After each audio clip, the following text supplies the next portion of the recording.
The morning she came to my farmhouse, the sun was already burning through the wheat fields, but I remember feeling colder than I had felt in years. She stood on my porch with dust on the hem of her blue dress, a cracked leather suitcase in one hand, and tears she was too proud to let fall shining in her eyes. I had buried my mother, lost my business, and watched every person I loved walk out of my life, but nothing prepared me for the moment that young woman looked at me and whispered, "My grandfather said you needed a wife." And somehow, before I could laugh, before I could shut the door, before I could tell her the whole town had been wrong about me for years, I heard myself answer, "He wasn't wrong." If you believe in kindness, second chances, and the strange ways life brings broken people together, please like this video, comment your thoughts, share it with someone who still believes in love, and subscribe to Ancient Truth for more heart-touching stories. My name is Callum Vale, and at 41, I had become the kind of man people lowered their voices to talk about. Not because I was dangerous, not because I had done anything cruel, but because grief had carved me into someone unrecognizable. Once, I had owned the biggest repair garage in Merrow Creek, a place where men drank coffee before sunrise, farmers brought broken tractors, and children waved at me because I always kept peppermint candies in the top drawer. I had a wife then, Serena, who planted marigolds along the fence and believed every lonely thing could bloom with enough patience. But cancer took her in a year so bright and merciless that even the daylight seemed insulting. After she died, I sold the garage, stopped going to church, stopped visiting neighbors, and moved into my late father's farmhouse beyond the river road, where the wheat grew high enough in summer to hide a man from the world. For 3 years, I lived by routine instead of hope. I woke before dawn, fed the chickens, fixed whatever broke, drank black coffee on the porch, and spoke mostly to a tired old dog named Bishop. People left jars of soup at my gate at first, but grief makes kindness awkward, and after a while they stopped coming. I did not blame them. A closed door teaches people not to knock. Then, one Thursday morning in late June, Mireya arrived with a suitcase and a promise made by a dying man. She was 29, though sorrow made her look both younger and older. Her grandfather, Tomas Solon, had been one of the few people I still respected. He used to bring his old truck to my garage every spring and insist on paying me with peaches from his orchard, even when I told him money worked better. After Serena died, Tomas came by the farmhouse twice. The first time, he sat beside me without speaking for an hour. The second time, he told me, "A house does not become empty all at once, Callum. It becomes empty one silence at a time." I had not understood him then. Or maybe I had understood too well. Mireya told me her grandfather had raised her after her parents died in a highway accident when she was 9. She had cared for him through his final illness, sleeping in a chair beside his bed, crushing pills into applesauce, reading him newspaper stories even when his eyes were closed. On his last morning, with sunlight spilling across his quilt, he gave her an envelope and told her to go to the farmhouse beyond the river road.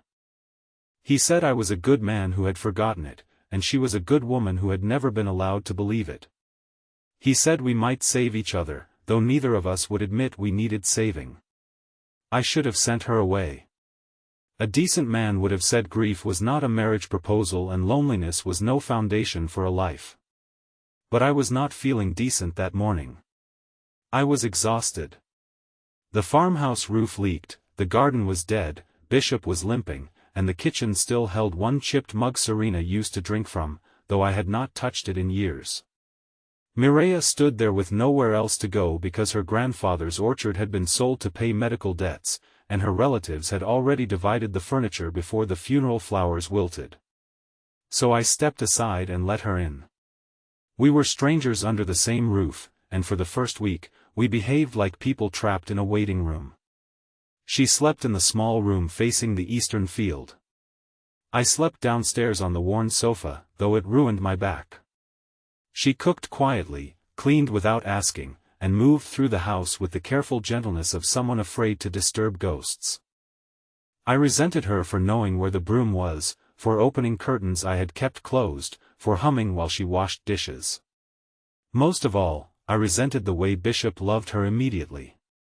The old trader followed her from room to room, resting his grey muzzle against her knee as if she had always belonged there.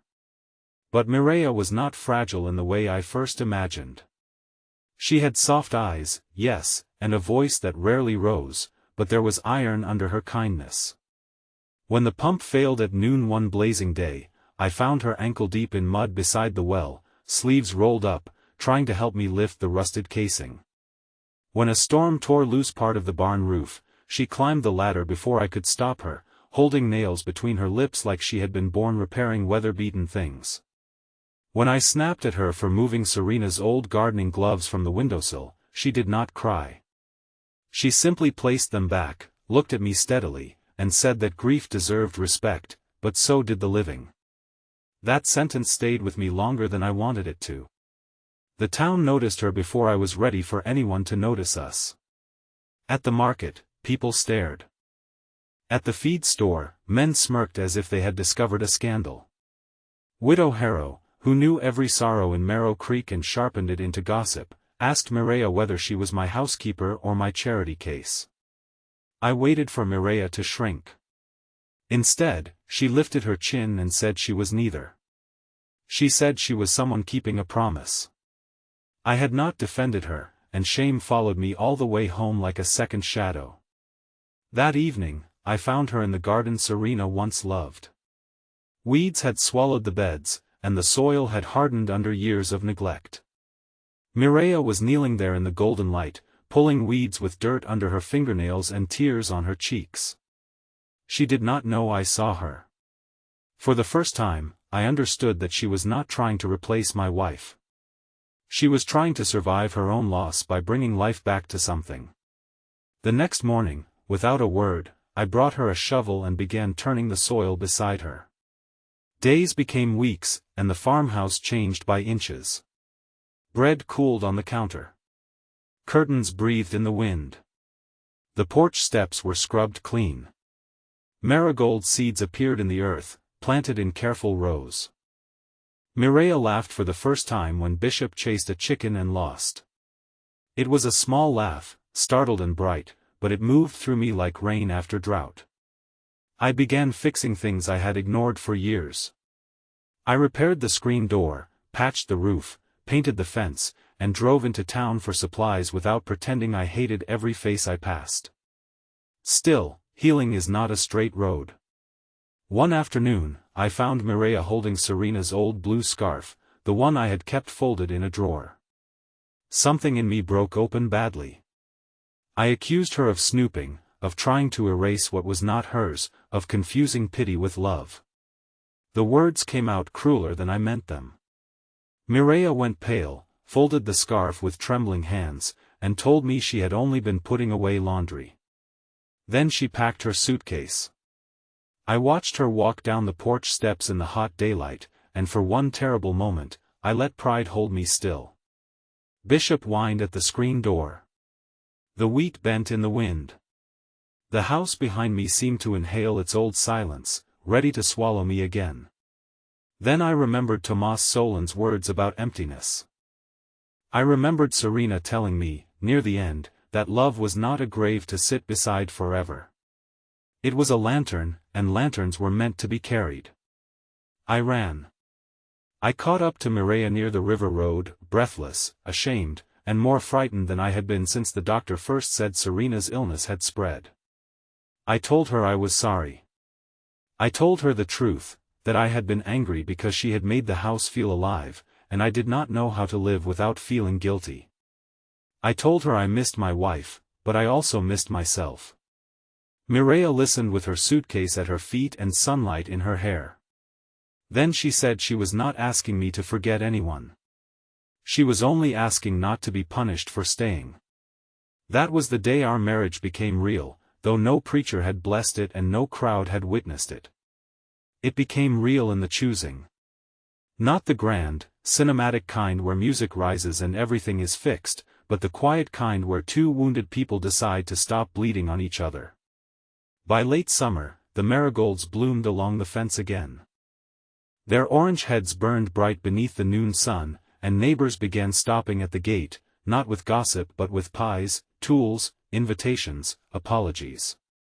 I reopened a small repair shed behind the barn, just enough to fix engines for farmers who still trusted my hands. Mireya started selling preserves at the Saturday market, using Tomas's peach recipes from a stained notebook she kept wrapped in cloth. People began saying the farmhouse looked happy.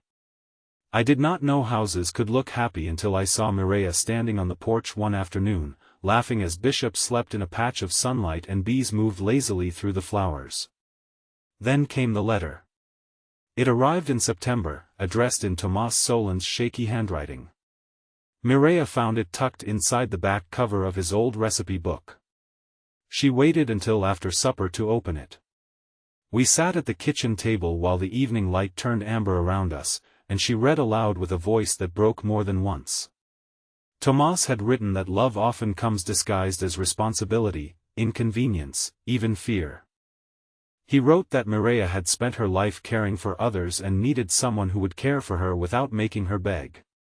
He wrote that I had mistaken loneliness for loyalty, and that Serena, if she had loved me truly, would never have wanted me to become a monument to pain. Then, at the end, he wrote, "Do not marry because I asked you to.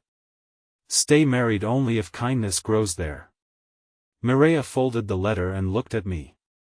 For a long time, neither of us spoke. Outside, the fields shimmered under the fading sun, and inside, the house was full of all the words grief had once stolen. I reached across the table and took her hand. It was not a young man's gesture, not desperate or dramatic, but it was honest. I told her kindness had grown. I told her it had roots now. Near the end of that year, we held a small ceremony in the same garden she had rescued. No fancy hall, no white carriage, no crowd of strangers pretending they had always believed in us. Just a handful of neighbors, Bishop with a ribbon tied crookedly around his neck, and marigolds glowing like little suns around our feet. Mireya wore a simple cream dress, and I wore the only suit I owned. When the preacher asked whether I took her as my wife, my voice shook, but not from doubt. It shook because I understood the miracle of being given another morning, another hand to hold, another chance to become gentle again.